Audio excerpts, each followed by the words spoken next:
Everyone, this is Kozue Akibayashi. I'm participating from Kyoto, Japan. I'm the IB rep for the section, the Asia Pacific, and I'm very happy to introduce the global campaign of Korea Peace Now. So today's agenda, as you can see, I would like to start with introduction to the campaign, and followed by the historical and current context of the Korean Peninsula presented by our campaign consultant from South Korea, Ko YouKyoung or YouKyoung Ko. I will introduce her more background, introduce her background later. Followed by a Ray's presentation, our Reaching Critical Will Director Ray on the peace process, disarmament, and sanctions. And at the end, I would like to come back to the possible action to be taken by the WILPF members, and then question and answers session. Next slide, please. So these are the speakers. You can see Ray, and you can also see YouKyoung Ko, our consultant for the campaign. Next slide, please.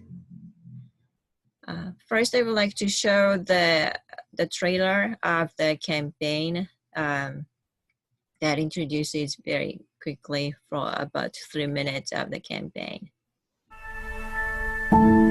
From 1950 to 53, war devastated the Korean Peninsula.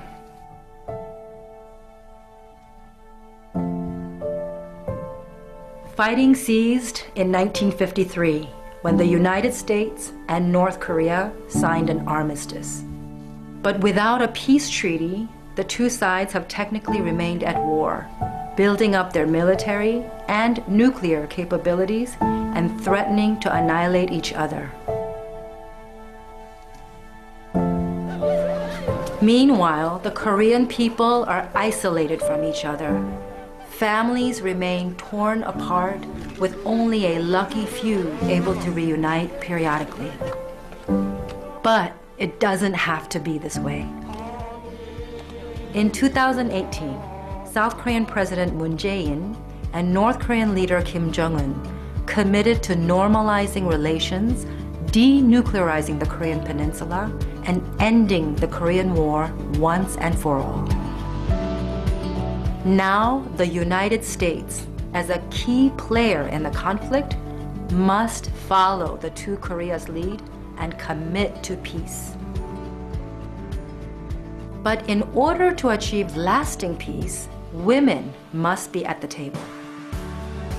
When women are involved in peace processes, peace agreements are far more successful and durable.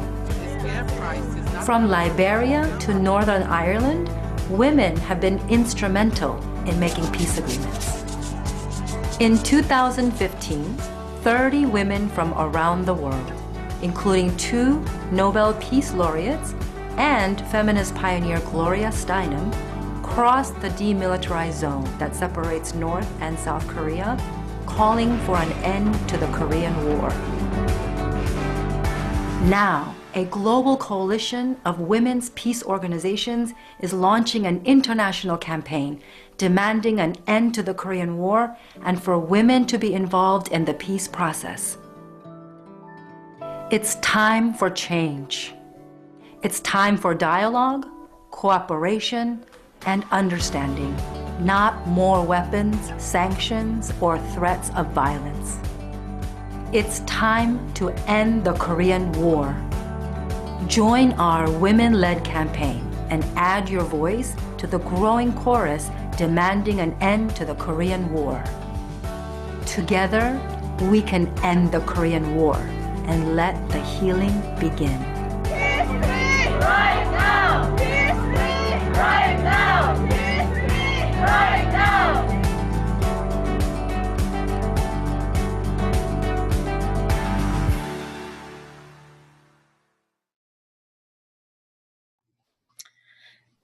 Thank you. So this is the introduction to the global campaign Korea Peace Now, that by women mobilizing to end the war. WILPF is a part of the global campaign together with the Women Cross DMZ. That is relatively new organization now, more focused in the U.S. and Nobel Women's Initiative based in Ottawa in Canada, by several Nobel Peace Women Peace Laureates, including Mairead McGuire, Lema Bowie, and others. We also have a coalition of women's organization in South Korea, the Korean Women's Movement for Peace.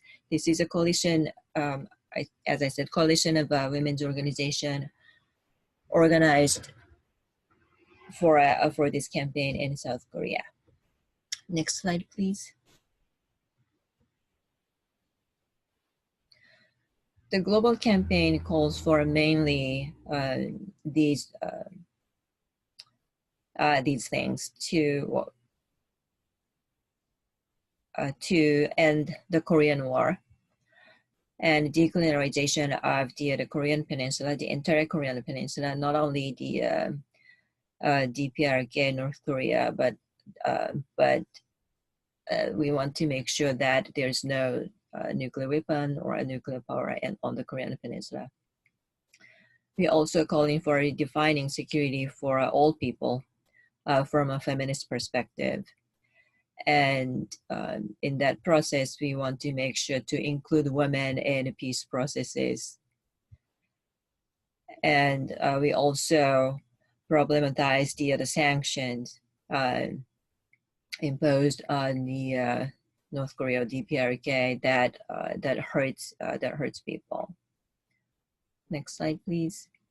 The campaign started in 2015 when 30 women crossed the DMZ, as you saw it in the film, from 16 countries, from DPRK North Korea side to RK South Korea. And these pictures are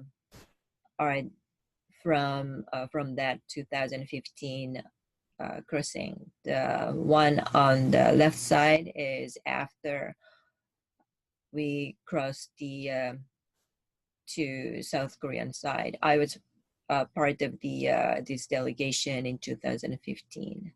The right side was where we had this women's peace march in Pyongyang, North Korea. In 2015, the situation on the Korean Peninsula was more tense.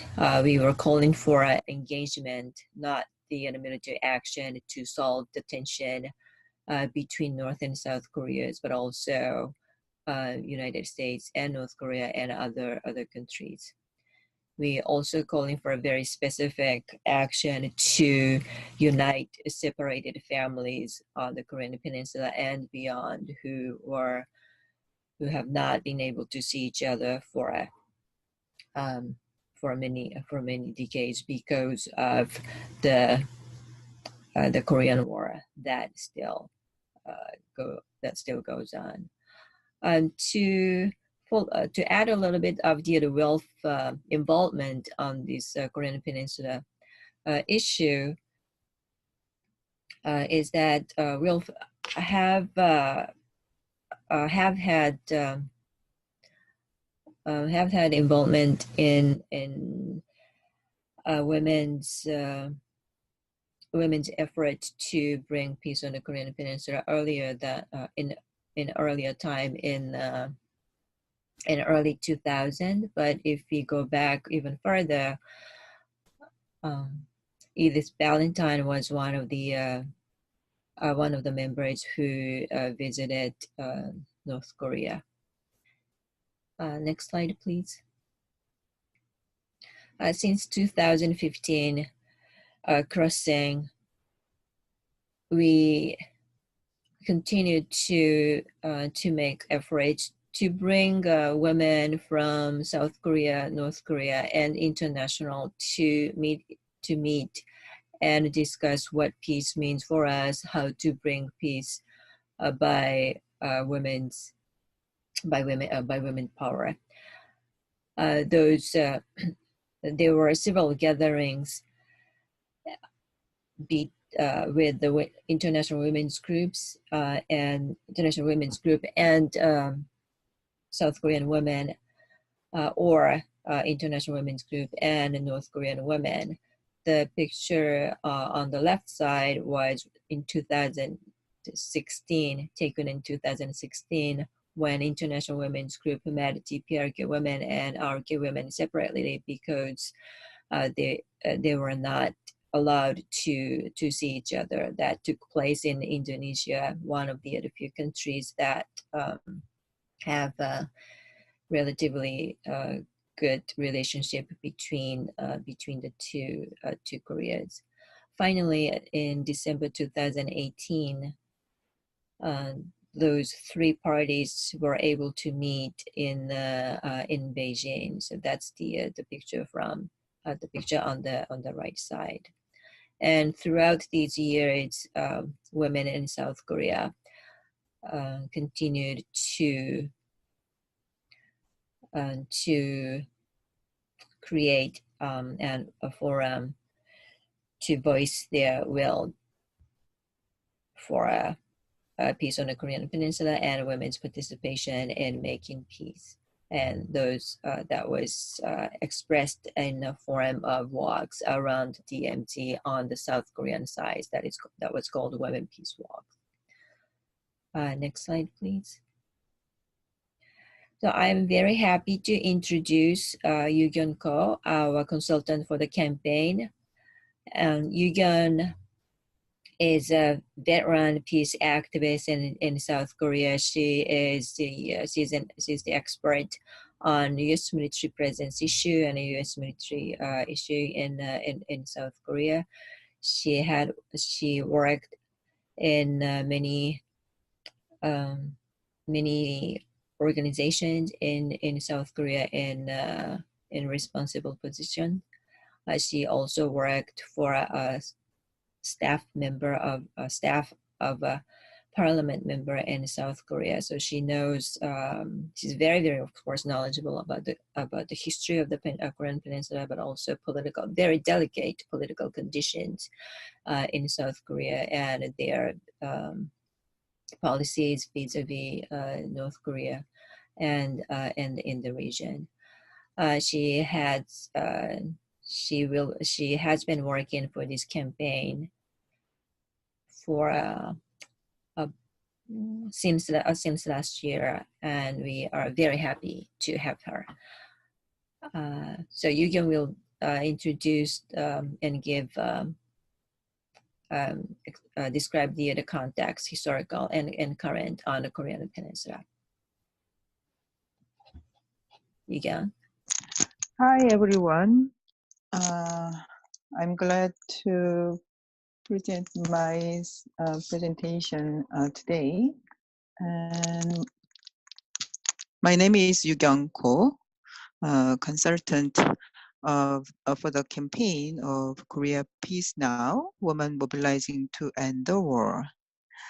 I would like to talk about the historical and current context of the Korean Peninsula. The purpose of the political reflection is to share key points from a bigger historical context for the current political moment on the Korean Peninsula, so deeper understanding can be gained. Next slide, please. In 1945, near the end of World War II, Korea was liberated from 36 years of Japanese colonial rule. But soon after, the Korean Peninsula was divided into South and North as the United States decided to prevent the growth of the Soviet Union's influence. Next, please. Negotiations between Washington and Moscow failed to establish a single Korean independent government, thereby creating two separate states in 1948, the Republic of Korea in the south and the Democratic People's Republic of Korea in the north. The beginning of the global Cold War divided the peninsula and precipitated the Korean War. Next, please. In 1950, the Korean War broke out, and the US sent its forces stationed in Japan to the Korean peninsula. Next, please. The US brought the Korean War issue to the UN, and the UN Security Council adopted several resolutions which recommended all members providing military force and other assistance in the Korean War to support the Republic of Korea and made them available to unified command under the United States. Next, please. The resolution allowed the United States to be a commander of such forces and also authorized the Unified Command to use the UN flag. So then the United States called the Unified Command and as the UN Command. We can see 5 flags in this slide. The first is US United States flag, and second is South Korea's flag. And you can see the third flag is the UN flag, which the UN command has been using now, for now. Next, please.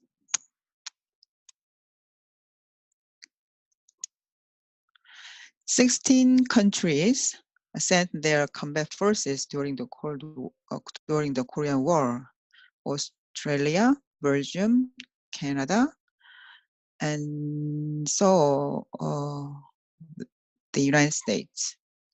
And 5 countries sent their hospital unit: Denmark, India, Italy, Norway, Sweden.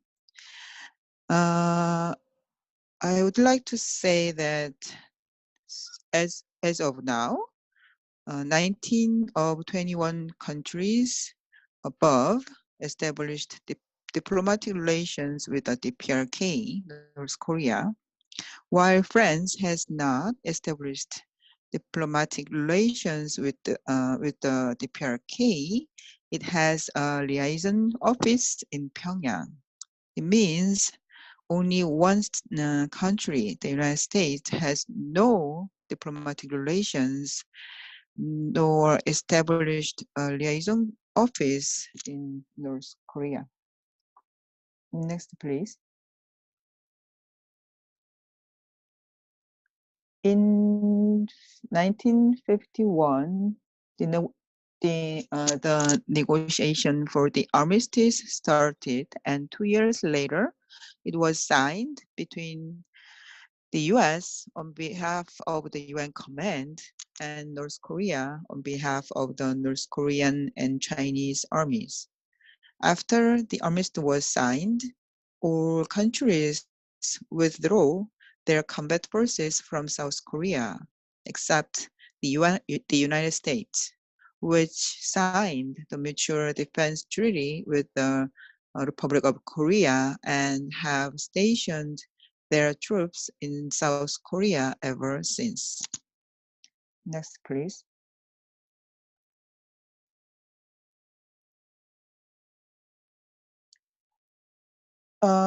As I said, the government of the Republic of Korea and the United States signed the Mutual Defense Treaty, which is the legal basis for the US to station its forces in South Korea. Since then, the South Korean government has contributed to the US military stationing in South Korea by providing comfortable and stable conditions as requested by the US. There have been many negative impacts of the US forces' presence in South Korea, such as sexual violence against women, local environmental contamination, and crimes committed by US soldiers. National security became the most important goal instead of human rights and democracy. As of now, the number of US forces in South Korea is around 2,500, and the amount of South Korea's burden of the cost for the US military in South Korea reportedly is around $3 billion a year, respectively. Next, please.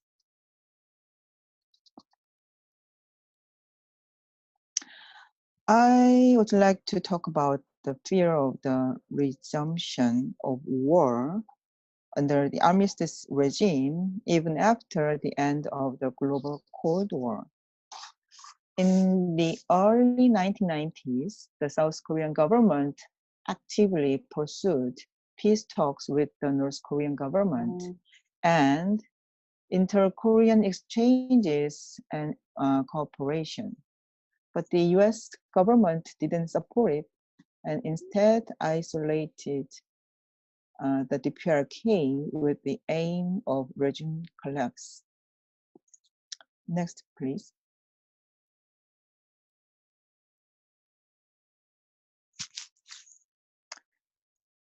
In the mid-1990s, the Clinton administration considered air strikes against North Korea. In the 2000s, the George W. Bush administration labeled the DPRK as part of the axis of evil along with Iran and Iraq.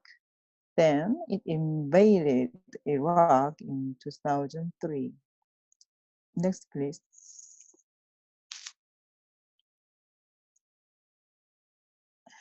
Let me talk about what happened in 2013 during the Park Geun-hye, Obama, Kim Jong-un era. Many South Koreans were deeply concerned about the possibility of the outbreak of war. In the spring of 2013, when the US and the ROK, Republic of Korea, held their annual joint military exercises, the US government implemented its playbook of war against the DPRK in North Korea to assess how the DPRK might respond to specific US maneuvers. According to the Wall Street Journal, the playbook, which several US officials described as a step-by-step plan approved by the Obama administration in early 2013, laid out the sequence and psychological warfare plans for US shows of force in a war scenario on the Korean peninsula. Next, please.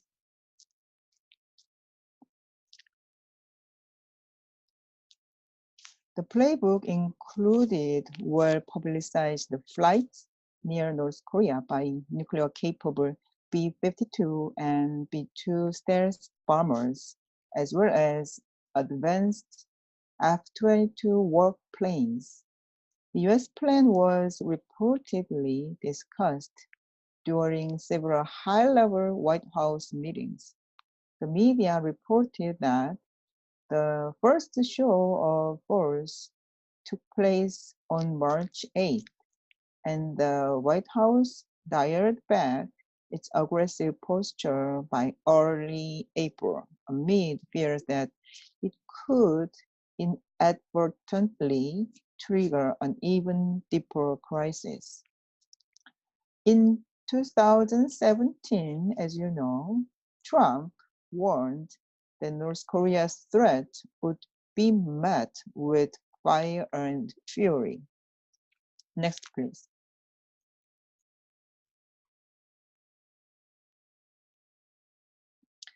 The US has strategic assets with nuclear weapons and operational plans on the Korean Peninsula.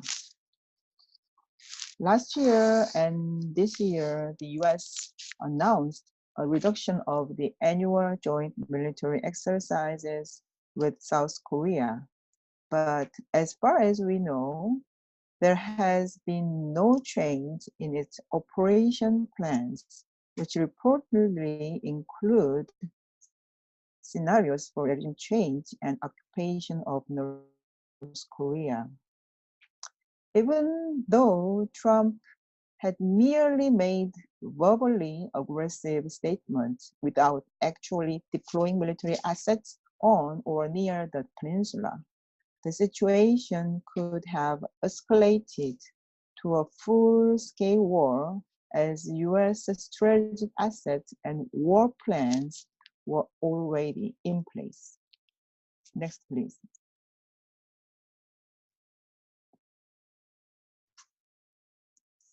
The US government considered the use of an atomic bomb during the Korean War. Since then, the US has never removed its nuclear threat against North Korea. The US nuclear policy has impacted the lives of South Koreans as well.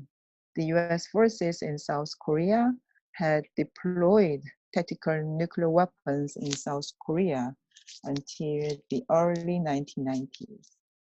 Currently, South Korea is under the US nuclear umbrella. Next, please.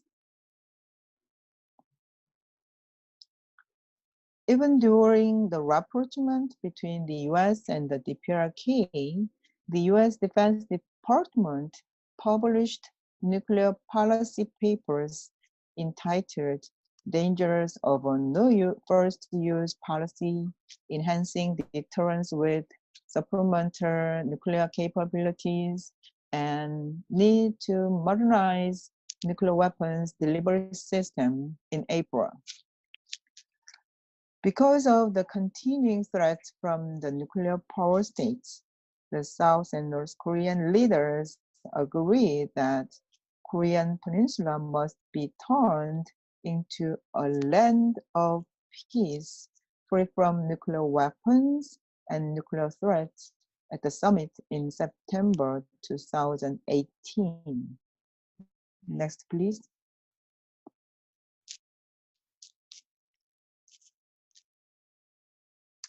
In 2017, the South Korean people's candlelight revolution impeached President Park Geun-hye. Then President Moon Jae-in took office and started dialogues with North Korea in 2018. The leaders of the two Koreas held a summit in April at Panmunjom, where the armistice was signed and a symbolic place of Korea's division inside the demilitarized zone, DMZ, between the two Koreas. They continued to hold summits in May and in September in Pyongyang. Next, please.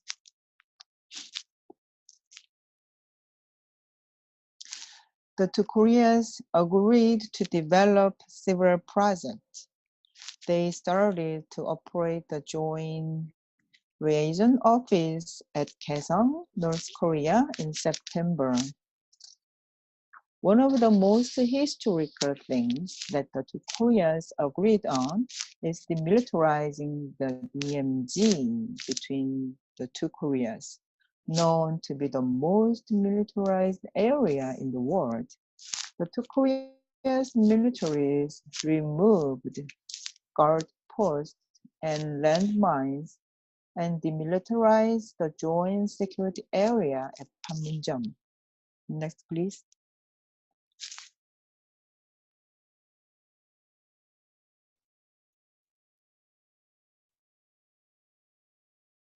projects have been stalled because of the sanctions. The two Koreas agreed to connect their railways and roads, resume the Kaesong Industrial Complex in North Korea, and to reopen Mount Kumgang facilities in North Korea for family reunions. But they couldn't go forward in practice. The ROK government has been asking the US government for an exemption to the US and UN sanctions for inter-Korean cooperation. Next, please.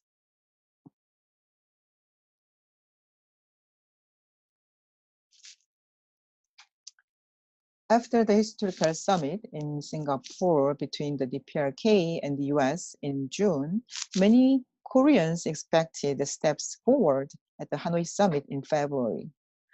But there was no agreement between the two leaders, and we learned there is a big gap between them.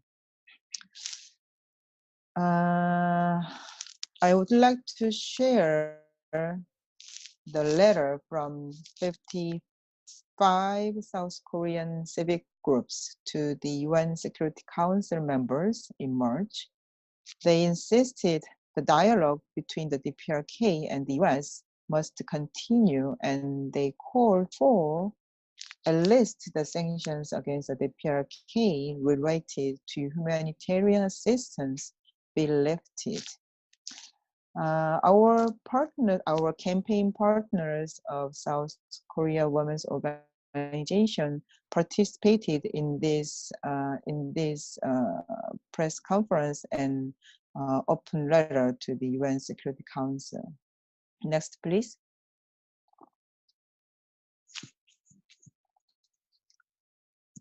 Knowing that war is the ultimate form of human insecurity, we support feminists to advocate to protect our people through disarmament, demilitarization, investment in economic and social rights, and sustainable development.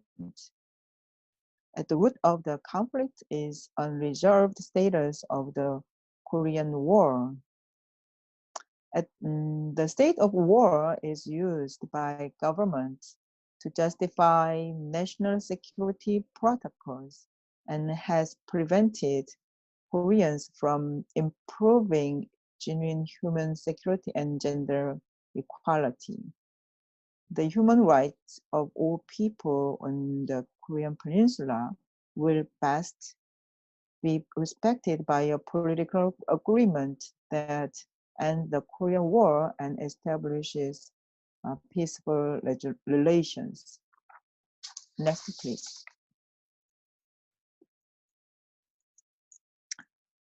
Resolving the nearly 7-decade-old Korean War and establishing diplomatic relations with the policy of non-aggression between the US and the DPRK are necessary to establish a basis of trust for further negotiations. It's time the United States joins all parties to formally end the Korean War and replace the armistice with a peace agreement. So I would like to say that please speak out in support of diplomacy with the DPRK and the formal end of the Korean War and the pursuit of a peace agreement on the Korean Peninsula. Let's demand the removal of sanctions which have had harmful impact on the most vulnerable in the North Korea and impeded the inter-Korean cooperation and exchanges. Thank you. Thank you. Thank you very much, YouKyoung, for a very insightful and informative presentation on a very complicated situation. Next, we would like to hear from Ray on the peace process and disarmament part of this campaign. Ray.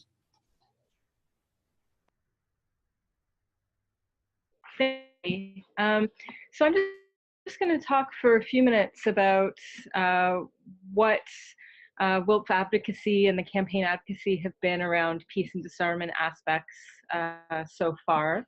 So, of course, the talks so far have been between the United States and DPRK, and also between the two Koreas, but it hasn't really been seen as a multilateral issue in recent years. And at the United Nations, WILPF has been talking with many governments that have an interest in peace and security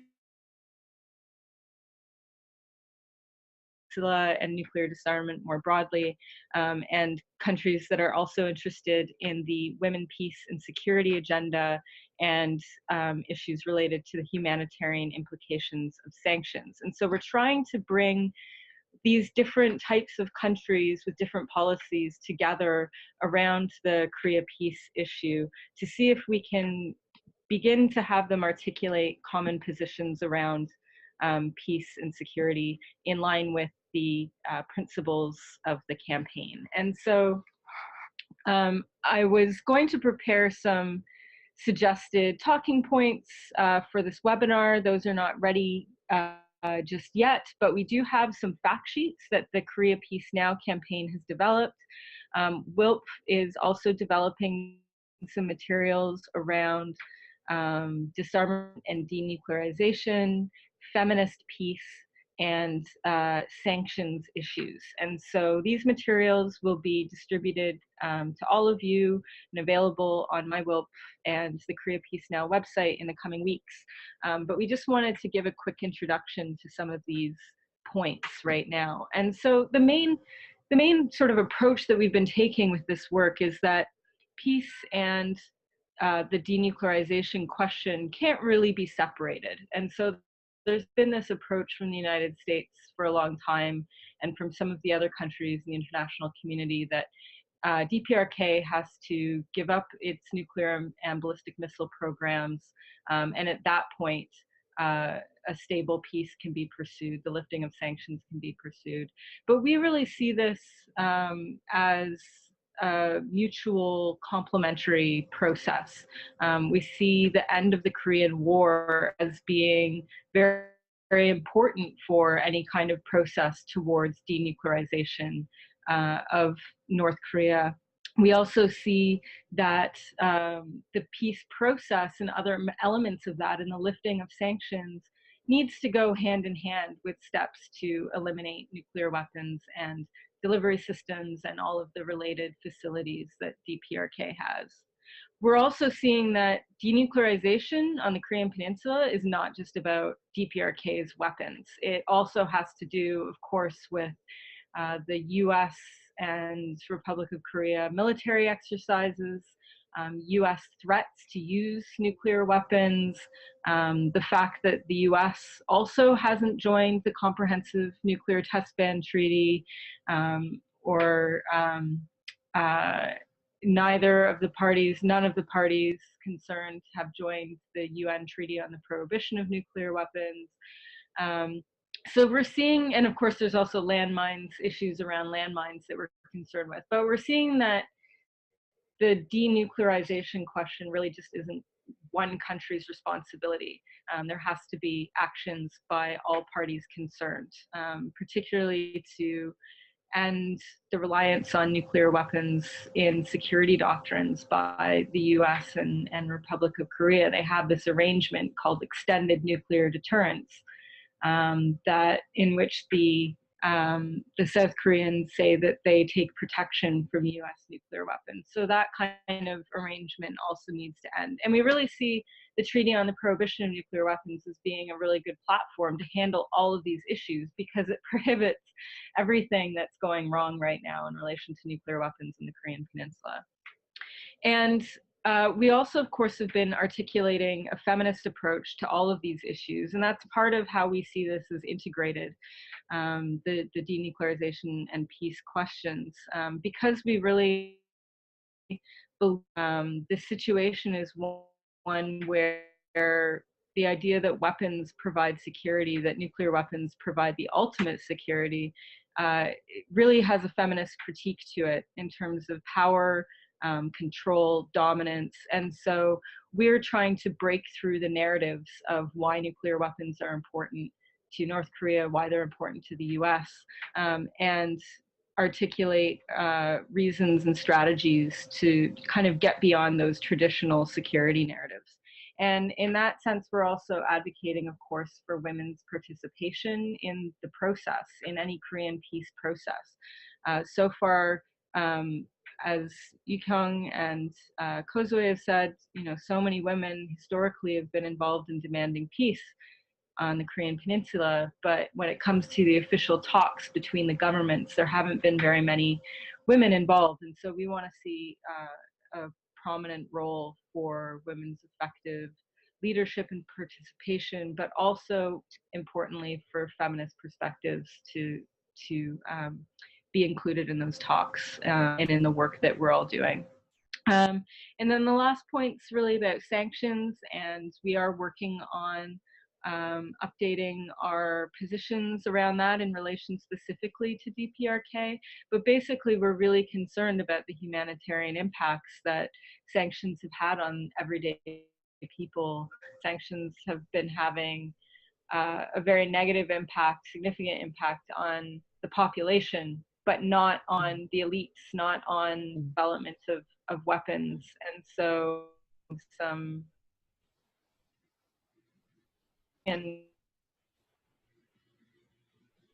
sanctions as well. And there is a fact sheet available that has some of those statistics that we're trying to bring forward into the UN discussion. Thank you. Right. Well, thank you very much, Ray.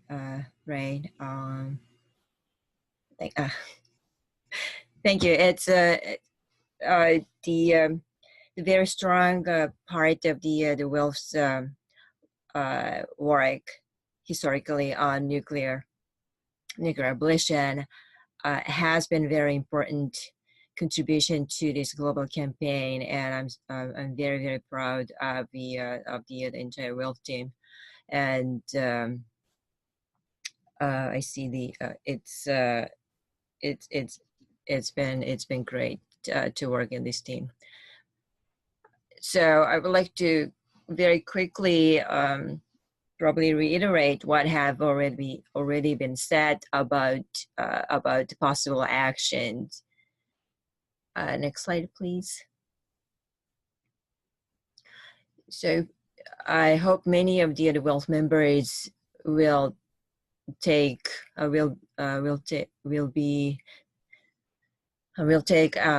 actual action to be a part of the Korea Peace Now global campaign.